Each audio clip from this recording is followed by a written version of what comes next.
गुरुजी competitive exam channel पर आपका स्वागत करता हूं। जैसा कि मैंने आप लोगों से कहा था कि मैं आपके लिए एकदम फ्री आपको फर्स्ट यूनिट से पढ़ाऊंगा और पूरे क्वेश्चन भी हल कराऊंगा। तो अब आज से मैं स्टार्ट करता हूं एकदम फ्री कोचिंग आप लोगों के लिए। आप देखें और अपने दोस्तों को भी शेयर करें और हमारे चैनल को सब्सक्राइब करना ना भूलें और अपने दोस्तों को भी सब्सक्राइब करने को कहें। लीजिए, आज का पहला जो चैप्टर हम उठाते हैं वो पहला चैप्टर होगा लाभ न कमाने वाली संस्थाओं में लेखांकन। ये पहली यूनिट है और यह यूनिट कक्षा 11वीं में भी हमने पढ़ा है और 12वीं में भी पहली यूनिट रखी गई है। तो उसके आधार पर ही हम इसे समझेंगे और इस पर डिस्कस करेंगे। सबसे पहले मैं थ्योरी आपको समझाऊंगा, इससे संबंधित जो क्वेश्चन होंगे उनको बोर्ड पर आपके लिए लेकर आऊंगा। तो इसमें हम समझेंगे कि जो अध्याय है ये प्रश्नावली, इसमें गैर व्यापारिक या गैर लाभकारी संगठनों के वित्तीय विवरण का छात्र हित में शैक्षणिक उद्देश्य क्या होगा, यह बात समझेंगे। सबसे पहले तो यह गैर व्यापारिक या गैर लाभकारी संस्थाओं का अर्थ समझेंगे। इसमें विद्यार्थी लाभ न कमाने के लिए स्थापित संस्था की विशेषता समझेंगे। जो विद्यार्थी हैं वो गैर लाभकारी संस्था एवं लाभकारी संस्थाओं में अंतर समझेंगे कि लाभकारी संस्था कौन सी होती है और गैर लाभकारी संस्थाएं कौन सी होती है, उनमें क्या अंतर होता है वो समझेंगे। और विद्यार्थी प्राप्ति भुगतान खाते का अर्थ और विशेषता समझेंगे। आय व्यय खाते का अर्थ एवं उनकी विशेषता समझेंगे। प्राप्ति भुगतान खाता एवं आय व्यय खाते में अंतर क्या होता है, ये बात विद्यार्थी समझेंगे, इसीलिए ये चैप्टर में रखा गया है। अच्छा, व्यापारिक संस्थाएं लाभ के उद्देश्य से स्थापित और संचालित होती है। आप सभी जानते हैं कि जो व्यापारिक संस्थाएं होती है वो लाभ के उद्देश्य यानी लाभ कमाने के उद्देश्य से ही स्थापित करते हैं। कोई भी व्यक्ति इसे लाभ कमाने के लिए ही स्टार्ट करता है, प्रारंभ करता है और संचालित करता है यानी चलाता है। जबकि गैर व्यापारिक संस्थाएं जो होती है, जो गैर व्यापारिक संस्थाएं कौन सी होती है, जो सामाजिक होती है, सांस्कृतिक होती है, शैक्षणिक, धार्मिक, चिकित्सा, मनोरंजन एवं पेशे से संबंधित स्वेच्छा एवं सेवा की भावना से स्थापित की जाती है। अर्थात यहाँ लाभ कमाने का उद्देश्य नहीं होता, सिर्फ सेवा भावना करने का उद्देश्य होता है। इसीलिए हम इन्हें गैर व्यापारिक संस्थाएं या अलाभकारी संस्थाओं के नाम से भी जानते हैं। और समाज में दो प्रकार की संस्थाएं होती है। जो हमारा समाज है, हम जिस परिवेश में जीवन यापन कर रहे हैं उसे हम समाज कहते हैं।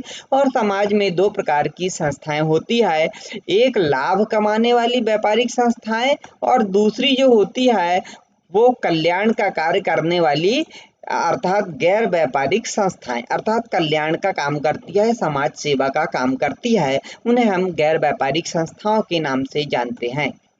अब देखिए, व्यापारिक जो संस्थाएं हैं अपना हिसाब किताब सामान्यतः दोहरा लेखा प्रणाली के आधार पर रखती है। आपने देखा है कक्षा 11वीं में जो लेखांकन की प्रणालियां हैं, जैसे रोकड़ प्रणाली है, दोहरा लेखा प्रणाली है, इकहरा लेखा प्रणाली है, भारतीय लेखा प्रणाली है। इन प्रणालियों में से आपने देखा यहाँ पे कि जो व्यापारिक संस्थाएं होती है वह दोहरा लेखा प्रणाली यानी अंग्रेजी सिस्टम के आधार पर अपने खाते रखती है, हिसाब किताब रखती है एवं अपने व्यापार का शुद्ध परिणाम जानने के लिए, जो उनका व्यापार होता है उसका शुद्ध परिणाम जो होगा अर्थात लाभ या हानि की बात की जा रही है, जानने के लिए अंतिम खाते यानी फाइनल अकाउंट बनाती है। जैसा हमने 11वीं में पढ़ा पूरी प्रोसेस कि सबसे पहले जर्नल तैयार किया जाता, उसके आधार पर लेजर तैयार किया जाता, इसके आधार पर ट्रायल बैलेंस तैयार किया जाता और इसके आधार पर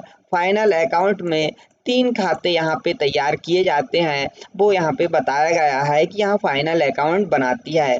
गैर व्यापारिक संस्थाओं का उद्देश्य लाभ कमाना नहीं होता है। यहाँ पे पॉइंट नोटेड कर लेना सभी को कि गैर व्यापारिक जो संस्थाएं उनका उद्देश्य जो है लाभ कमाना नहीं होता है, अतः इसके लिए कानूनी रूप से खाते रखना अनिवार्य नहीं है। जो कानून है, नियम है, हमारी वैधता के लिए खाते रखना यानी अकाउंट्स बनाना अनिवार्य नहीं है, आपको समझ लेना है।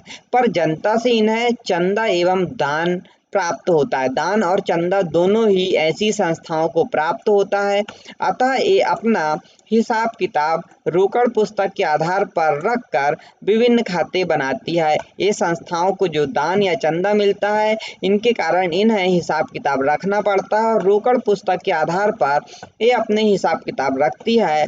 और गैर व्यापारिक संस्थाओं में पेशेवर यानी प्रोफेशनल व्यक्तियों को भी सम्मिलित किया जाता है। प्रोफेशनल जो व्यक्ति होते हैं उनको भी यहाँ पे सम्मिलित कर लेते हैं। तो आइए हम जानते हैं गैर व्यापारिक संस्थाओं का अर्थ क्या है। Meaning of non trading organisation. यहाँ पर देखते हैं कि प्रत्येक समाज एवं स्थान पर, जो प्रत्येक समाज है या स्थान है, वहाँ पर व्यक्तियों का एक ऐसा समूह भी होता है जो समाज कल्याण यानी सोशल वेलफेयर की बात करते हैं हम यहाँ पे, कि कार्य बिना लाभार्जन के उद्देश्य करता है, बिना लाभ कमाने के उद्देश्य करता है। ऐसे समूह को, जो ऐसा समूह होता है, ऐसे समूह को ही गैर व्यापारिक संस्थाएं कहते हैं। ऐसे समूह को हम गैर व्यापारिक संस्थाएं कहते हैं जो समाज कल्याण के लिए काम करता है, बिना लाभार्जन के उद्देश्य से काम करता है।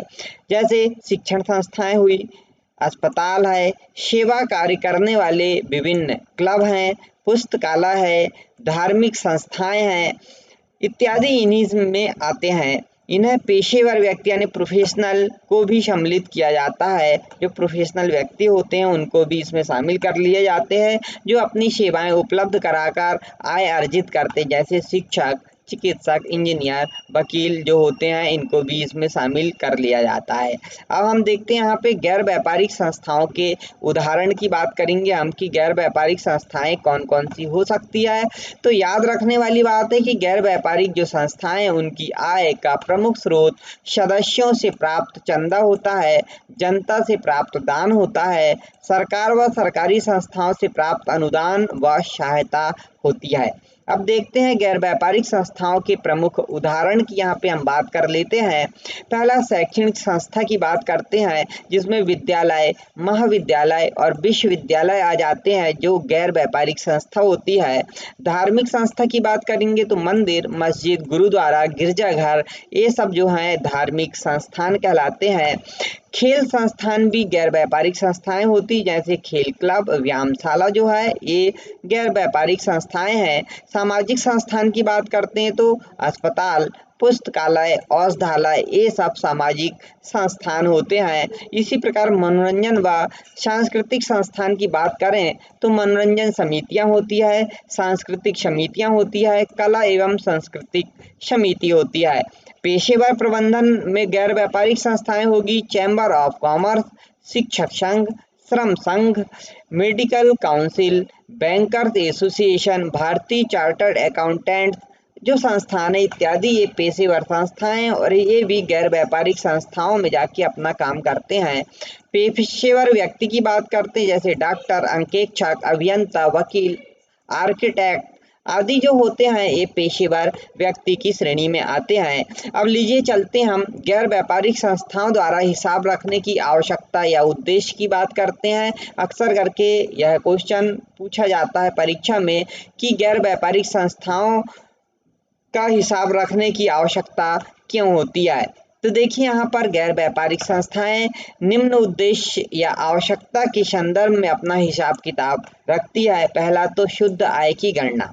जब सबसे पहले देख लेते हैं शुद्ध आय की गणना में कि गैर व्यापारिक संस्थाओं के द्वारा हिसाब किताब रखने का उद्देश्य एक निश्चित अवधि या वर्ष के अंत में शुद्ध आय, नेट इनकम ज्ञात करना होता है कि शुद्ध आय वर्ष के अंत में हमें कितनी प्राप्त हुई, इसलिए हम शुद्ध आय की गणना करते हैं और यह गैर व्यापारिक संस्थाओं का हिसाब रखने का उद्देश्य होता है। दूसरा, व्यय पर नियंत्रण। ऐसा ना हो जाए कि कहीं अधिक व्यय हो जाए, इसीलिए व्यय पर नियंत्रण की बात की गई है कि गैर व्यापारिक संस्थाओं द्वारा हिसाब किताब रखने का उद्देश्य अपनी आय के अनुरूप व्यय पर नियंत्रण रखना होता है।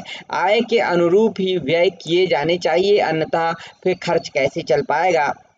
आगे देखिए आर्थिक स्थिति का ज्ञात करना। तो गैर व्यापारिक संस्थाएं या पेशेवर व्यक्ति द्वारा हिसाब रखने का उद्देश्य अपनी आर्थिक स्थिति का पता लगाना है। इस उद्देश्य के लिए चिट्ठा बनाया जाता है। दूसरा, दानदाताओं को आय व्यय बताना। जो दानदाता होते हैं उन्हें भी आय व्यय बताना होता है। तो गैर व्यापारिक संस्थाओं को विभिन्न व्यक्तियों या संस्थाओं से दान एवं चंदा प्राप्त होता है। उन्हें आय व्यय का ब्यौरा प्रस्तुत करने के हिसाब किताब की आवश्यकता होती है, इसीलिए भी यहाँ पर हिसाब रखा जाता है। आयकर, आयकर की बात करते हैं। गैर व्यापारिक संस्था और पेशेवर व्यक्ति को अपने आय का विवरण आयकर निर्धारण के लिए भी करना पड़ता है। जो आयकर होता है उसका निर्धारण किया जाता है, यानी इनकम टैक्स पेड किया जाता है। उसके लिए यहाँ पर इनकम टैक्स के कारण हिसाब किताब रखना पड़ता है, जिसके आधार पर आयकर चुकाया जाता है। उसे देखकर ही इनकम टैक्स कितना हुआ, टैक्स कितना लग रहा है, वह जमा किया जाता है।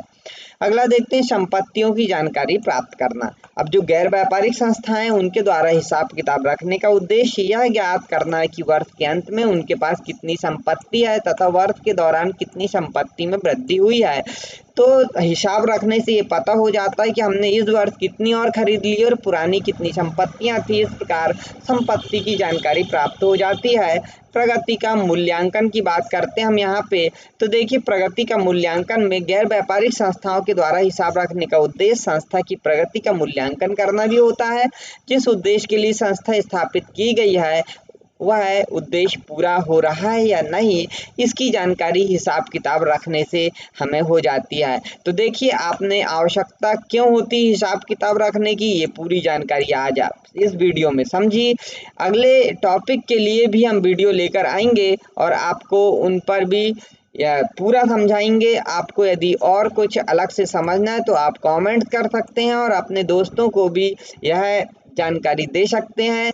आज के इस वीडियो में इतना ही, मिलते हैं नेक्स्ट वीडियो में। और अपने दोस्तों को सब्सक्राइब करने को हमारे चैनल को ज़रूर कहें। आज के लिए इतना ही, नमस्कार।